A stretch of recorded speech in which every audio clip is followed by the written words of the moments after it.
예, 안녕하세요. 회복을 돕는 남자 바르실레입니다. 예, 오늘은 재발한 후에 봐야 되는 영상들 시리즈를 계속해서 하고 있습니다. 여러분 재발하셔서 아마 많이 당황스러우실 거예요. 그리고 그 가운데서 이제 나타나는 현상 중에 하나가 뭐냐면 계속해서 연타로 넘어지게 된다는 겁니다. 이상하죠? 우리가 100일 동안 막 6개월 동안 또는 1년 동안 잘 지내다가 정말 엄청나게 커다란 유혹이 와도 충동이 올라와도 그거를 잘 견디면서 지내왔는데 이제는 조금만 충동이 올라와도 그냥 넘어지고 그냥 하루가 멀다 하고 그냥 재발하게 되는 일들이 생기니까 아마 많이 당황스러우실 겁니다. 여러분, 제가 이야기 나누고 싶은 건 이겁니다. 재발한 후에 연타는 연타적으로 계속해서 넘어지는 거.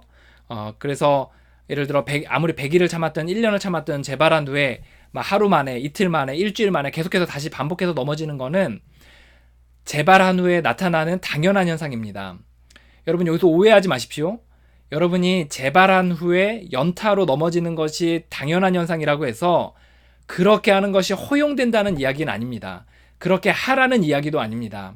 그렇게 해도 괜찮다는 이야기도 아니에요. 가급적 하지 말아야 됩니다. 당연히 다시 절제를 시작하셔야죠. 그래야 이제 회복이 이제 근력이 붙고 다시금 이제 회복의 어느 정상 가도에 이제 올라갈 수 있다는 겁니다. 그런데 우리가 그렇게 다시 정상의 회복의 노선에 올라가기까지 굉장히 에너지가 많이 들어가게 돼요. 우리가 이런 게 있는 것 같아요. 그 회복이 있어서 이게 뭐 어떤 뭐 신체적으로의 그런 부분들보다는 저는 그냥 경험상의 이야기들을 좀 나누고 싶고 거기에 대한 비유로 좀 이야기하고 싶은데요. 어떤 게 있냐면 회복에도 가속도가 있는 것 같아요. 가속도. 그리고 재발에도 이제 가속도가 있는 것 같아요. 무슨 말이냐? 그 이제 회복을 해나갈 때 이제 처음에는 그 한 번 절제하는 게 굉장히 어렵습니다. 그래서 막 5만 가지 다 노력을 하는데 한 이제 100 정도 힘을 들여서 이제 하는 거죠. 그러면 그 다음에는 90, 그 다음에 80, 70, 요 정도 힘이 점점 더 적게 드는 거예요. 그래서 나중에는 한 10 정도의 힘을 가지고 계속해서 그 절제를 해나갈 수 있는 수준이 되는 것 같습니다. 물론 이제 요거가 어떤 중독에서 어떻게 회복하느냐의 원리로 가면 완전히 또 다르게 좀 이야기할 수 있을 거긴 해요.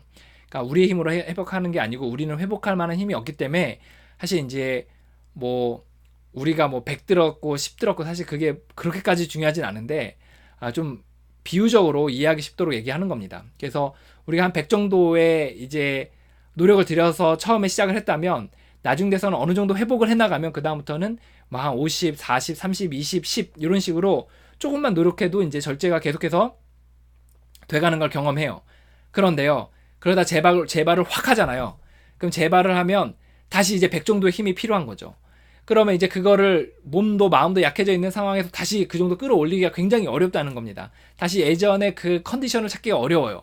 그리고 막고 아주 힘도 많이 딸려 있는 상태이기 때문에 그 상태에서 조금만 충동이 올라오면 재발하고 조금만 충동이 올라오면 재발하고 이런 상황이 되는 겁니다.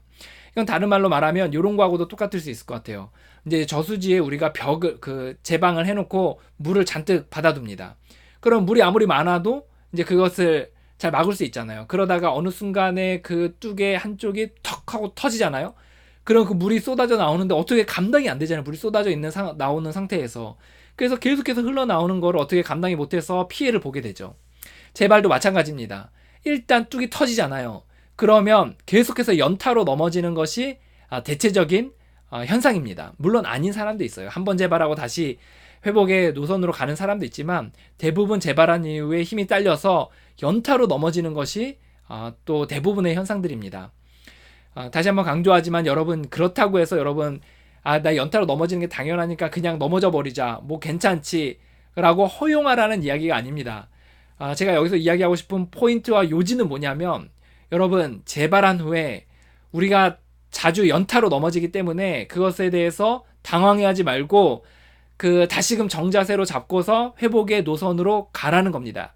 그래서 잘못된 게 아니고 이상한 게 아니고 그게 자연스럽게 재발한 후에 나오는 현상이니까 다시 그 자리에서 그 이상하게 여기지 말고 회복의 그 노선을 밟아야 한다는 겁니다. 또 하나 자책하지 마십시오, 여러분. 자책은 어느 상황에서든 금물입니다. 여러분들 우리가 병이잖아요. 병인데 자책 이게 의지의 문제라고 해서 자책하면 거기서 또 오히려 더 병든 마음이 생기거든요.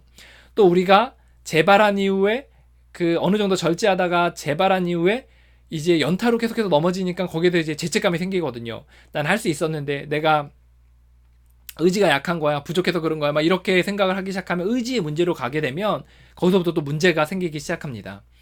여러분, 연타로 재발한 이후에 넘어지는 것은 자연스러운 현상입니다. 그러니까 다시금 당황해하지 마시고 자세를 잡으시고 다시금 회복의 도구들을 드셔서 그 길을 계속해서 걸어가시기 바랍니다. 추가적으로 절대 자책하지 마세요. 이것에 대해서 100일이나 절제했는데 그때는 내가 의지를 다했는데 지금 못한다, 이런 식으로 생각하면 굉장히 곤란해지고 오히려 자신의 정신 건강에, 내면에 더 좋지 않은 영향을 미치게 된다는 것을 기억하시기 바랍니다. 여러분, 다시금 힘내시고 다시금 일어나셔서 회복의 도구들을 드시기 바랍니다. 화이팅입니다.